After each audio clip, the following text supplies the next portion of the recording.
መኖሪያ ቤታችሁን በእንደዚህ ባማረ ሁኔታ በእንደዚህ ሽብረቅረቅ ባለ ሁኔታ ሰርታችሁ ከጨረሳችሁ በኋላ ለመኖር ሰላማችሁን የሚነሳችሁ ነገር አለ።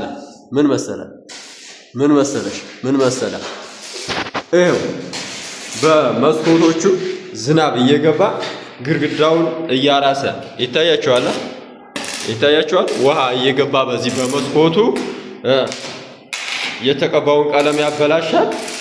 የተነጠፈውንም ምንጣፍ ወለሉን ያበላሻል። ያ ከመሆኑ በስተፊት ጀስት በእንደዚህ አይነት መልኩ የዝናብ መከላከያ ማስገጠም አለባችሁ። መቼ ከተቻለ ድሮውኑ ላሜራው ሲገጠም፣ ካልተቻለ ደግሞ ይህ ሲስተም ገና አዲስ ብቅ ያለ ሆኖ ዝም ብሎ እንደዚህ ተገጥሞባችሁ ከሆነ አሁንም አራቀም መፍትሄ አለው ማለት ነው።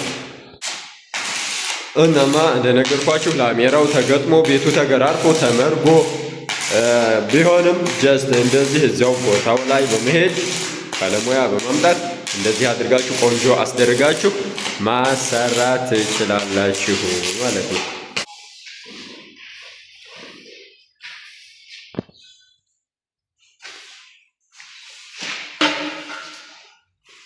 ዝናብ በሚጥል ሰዓት በዚህ እያለ ዝናቡ እየተንታለለ ወደ ውስጥ ይገባል።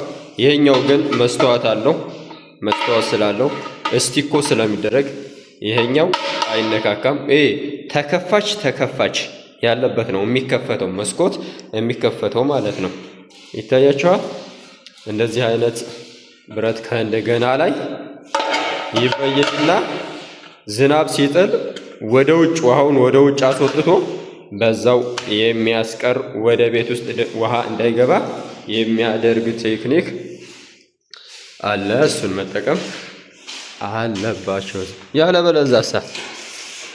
ያለበለዛሳ ሁልጊዜ ብላጥ በመወልወል ሁልጊዜ በመቸገር እቃ በማበስበስ የተበላሸውን ግድግዳ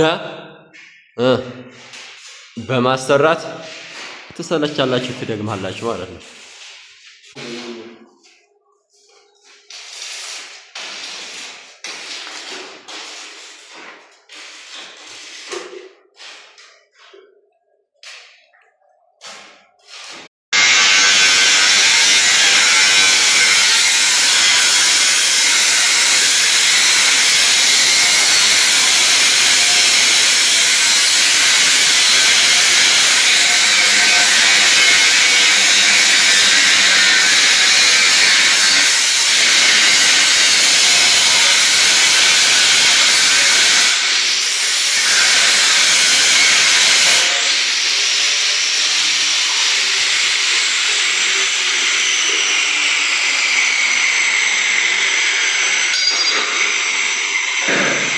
እና ለተጨማሪዎች ከመዳረጋችሁ በፊት ከመጀመሪያው አስባችሁ ብታሰሩ ቆንጆ ነው ማለት ነው። አሁን ላይ ይሄ ቤት እንደምታዩ ቀለም ተቀባብቶ ነበረ ላሜራውም ጀስት አሁን ግን እንደገና እየተሰራ ነው። አሁን ቀለም እድሳት እንደገና ሊለን ነው ማለት ነው። ይህ ከመሆኑ በፊት ከመጀመሪያው የሚነግሯችሁን መስማት፣ አንዳንዶች የሚነግራቸውን የሚያስታውሳቸው እያለ ካለ መስማት የተነሳ እንዲህ አይነት ችግር ይከሰታል። አንዳንዱ ደግሞ የሚያስታውሰው የሚነግረው ሳይኖር ሲቀር ከእውቀት ማጣትም ሆነ ከልግመት የተነሳ ኪሳራ ላይ ሲወርቅ ይስተዋላል ማለት ነው።